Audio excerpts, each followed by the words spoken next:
sanitaire ENAS de Sokodé. L'école a justement servi de cadre pour la cérémonie de remise des attestations de diplôme. Désiré Aloye. 3 ans de dur labeur, aujourd'hui couronnés par la remise des attestations de diplôme. 114 élèves, infirmiers et infirmières auxiliaires d'État, parmi eux 59 dames, aptes à servir, offrir des soins de santé aux populations. C'était vraiment une passion pour nous d'être les infirmiers, d'être dans le corps médical et paramédical.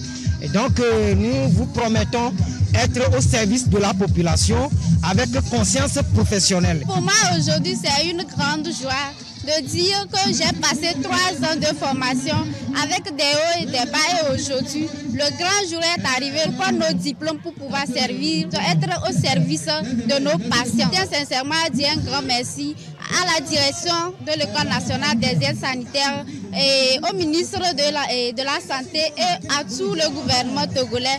L'École nationale des aides sanitaires ENAS de Sokodé a assuré leur formation axée sur la théorie et la pratique. Quand nous prenons la théorie, on couvre les soins infirmiers majoritairement chez les infirmiers et puis les soins obstétricaux chez les accoucheuses.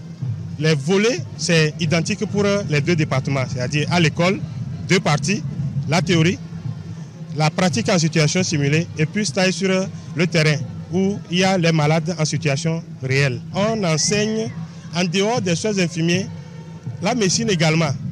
Le chemin est balisé pour ces acteurs de santé désormais prêts à donner le meilleur d'eux-mêmes dans la pratique de soins de santé de qualité en cultivant la fierté professionnelle. Nous avons une référentiel de compétences. Ils doivent acquérir un certain nombre de choses avant d'être déversés sur le terrain et nous sommes convaincus qu'ils ont pu maîtriser tout cela et nous allons les mettre à disposition. Nous sommes à la 32e promotion. Nous n'avons pas eu de plaintes, donc pour dire que c'est de bons éléments qui sortent de notre école. Bienveillance est le nom attribué à cette 32e promotion, un nom qui a tout son sens, un appel afin qu'ils prennent effectivement soin des patients, l'homme au centre de leurs préoccupations, la pratique sanitaire. Et sur le terrain, ces récipiendaires peuvent être utiles.